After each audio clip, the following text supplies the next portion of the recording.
Yeah, you lost the game, and now you have to wait until the universe does its daily traumatizing event for you to forget it again, and start it all over. Or maybe not. If you don't know what the game is by now, chances are you're too young. Or are you? What is the game, and when did it start? No one really knows for certain how it started, but there is a way to learn everything when there's nothing. The most reliable source of free information on the internet, Wikipedia. Okay, so the game is a mental game, where by thinking about it, you lose. So the game is about not thinking about the game. Sort of. Rule 1. Everyone is playing the game, all the time. That includes people who have no idea what the game is. They are still playing it. In Wikipedia's words, it does not require consent to play, and one can never stop playing. Rule 2. When you think about the game, you have lost it. You could have forgotten about the game a few minutes ago, or a few decades ago, but when you remember it, you've lost. If you want something to ease your mind about this, remember that your insignificance in this universe is so profound that your name will be forgotten long before people forget about the game. Rule 3. When you lose the game, so must everyone else. If you're taking the subway and God blesses you with some juvenile memory of the game, you're now morally obligated to shout to all of those around you that you have lost the game. Now this is where two things could happen. 1. Everyone looks at you like you're delusional, which is probably true. Or 2. You're now on the FBI's top 50 most wanted list for single-handedly starting a riot in your name. We have the what, we have the how. But on to the bigger questions such as the who and the when. Who made this terrible game, and when was it started? Multiple sources that include good old Wikipedia points towards the origins of the game, which claims that it originates from a game with an actual name called Finchley Central.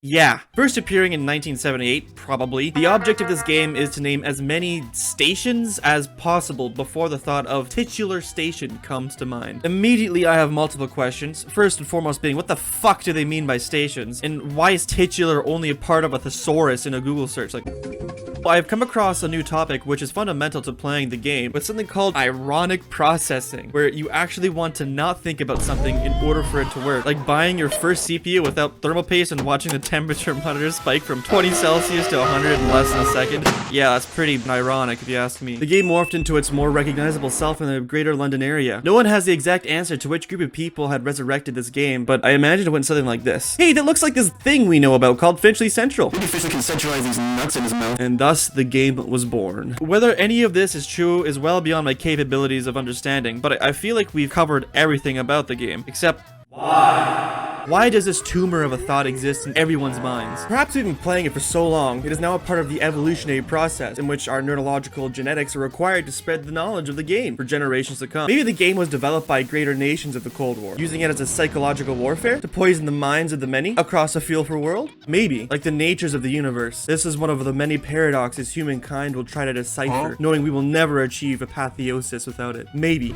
just maybe, some dude made it up on the spot and tried to piss everyone off. Well, it worked. Time to think strategy. And who was the best at strategy? Sun Tzu, of course. Okay, so if we want the best tutorial, we're going to need to visualize this. Perfect. Step 1, learn the rules. Step 2, give up. You've already lost. Step 3, rest your head in the most uncomfortable 3-finger hand position possible. What? Step 4, find a way to end the game. Some strategies include death, getting the president of the United States to declare the game over, or knocking off the Pope's hat on live television. Who the fuck made this? Step 5, advertise. Everyone needs to know the game so they can all lose. Step 6, positive feedback loops. Announce you have lost the game all of the time to create mass chains of people stating they have lost the game. Step 7, tweet the game. Everyone already hates everyone, so might as well do that. Step 8, avoid getting triggered.